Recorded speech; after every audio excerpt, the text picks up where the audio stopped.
संविधान सभाका सदस्य ईश्वरले पासवानले विभिन्न सङ्घ संस्थाबाट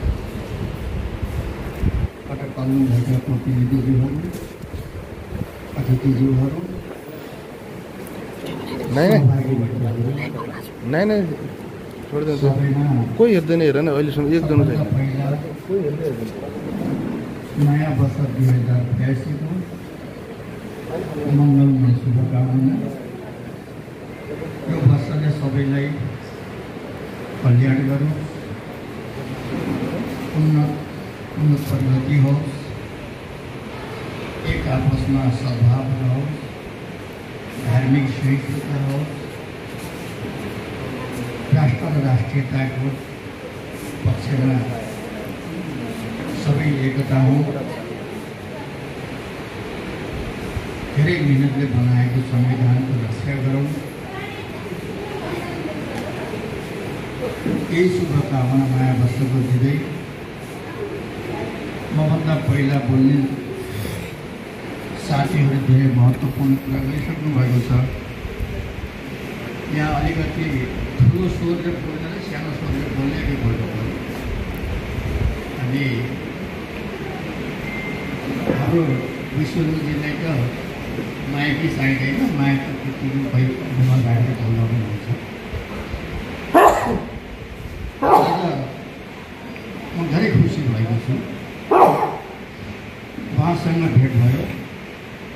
उहाँ संविधान सभाको सदस्य, अघि कसैले पूर्व सांसद भन्ने कुराहरू गर्नुभयो। उहाँ सांसद होइन, संविधान सभाको सदस्य हो र संविधान सभाको कहिले पनि पूर्व हुँदैन। नेपालमा संविधान सभाको सदस्य भनेको वर्तमान पूर्व हुँदैन। यो पनि सबैले जानकारी राख्दा राम्रो होला। उहाँ पहिला मन्त्री हुनुभएको, मन्त्री हुनुभन्दा संविधानमै सदस्य भएर काम गर्नुभयो र त्यहाँ अधिकारका कुराहरूमा हामी धेरै संयुक्त रूपमा आन्दोलन पनि गऱ्यौँ, धेरै कुराको सङ्घर्ष पनि गऱ्यौँ, धेरै कुराहरू हामीले स्थापित पनि गरेका छौँ। त्यसो भएर आज उहाँसँग साथै यहाँ एउटै मञ्चमा हुनु पाउँदा धेरै खुसी लागेको छ र म खुसी भएको छु। र यो कार्यक्रममा उपस्थिति कम छ, तपनि महत्त्वपूर्ण साथीहरू, प्रतिनिधित्वमूलक साथीहरू हुनुहुन्छ। धेरै भिडले हुने होइन, थोरै महत्त्वपूर्ण साथीहरू थोरै हुनुभयो भने जस्तो धेरै काम गर्छु।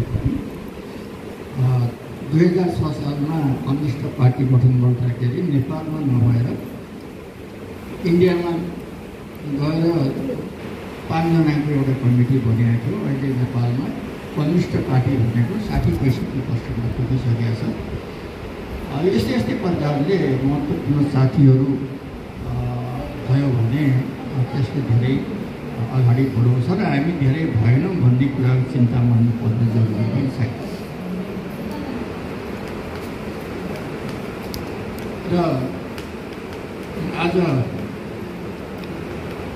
गौतम बुद्ध, डाक्टर अम्बेडकरको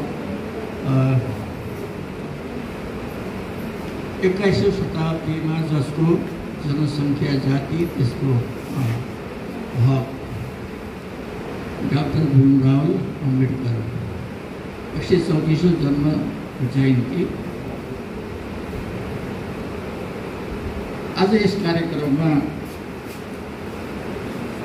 हामी जुटेका छौँ।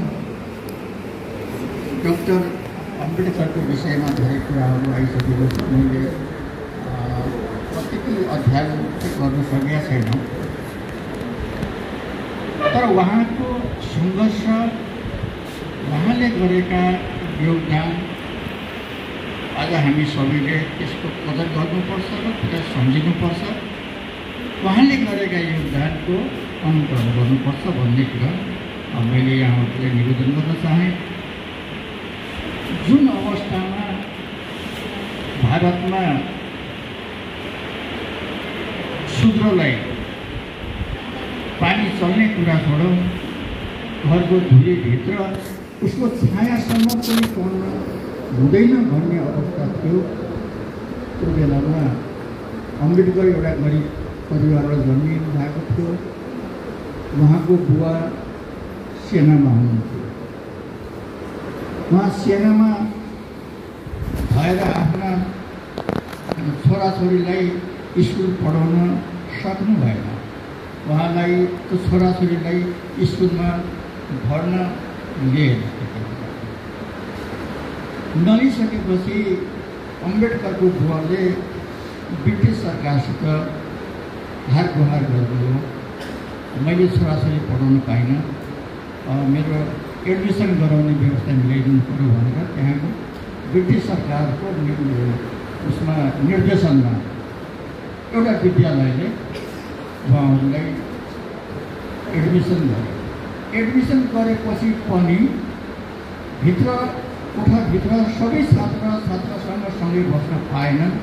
उनीहरू बाहिरै बस्थे र भित्र पढाइ भइसकेपछि अनि केही समयमा तिनीहरूलाई पनि पढाउने काम भएको थियो। यसरी उहाँले शिक्षा हासिल गर्नुभएको भन्ने कुरा मैले बुझेँ।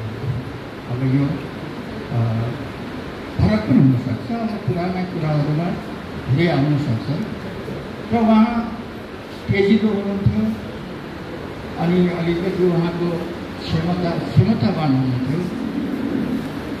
त्यसो पढ्दै उहाँ बम्बई जानुभयो।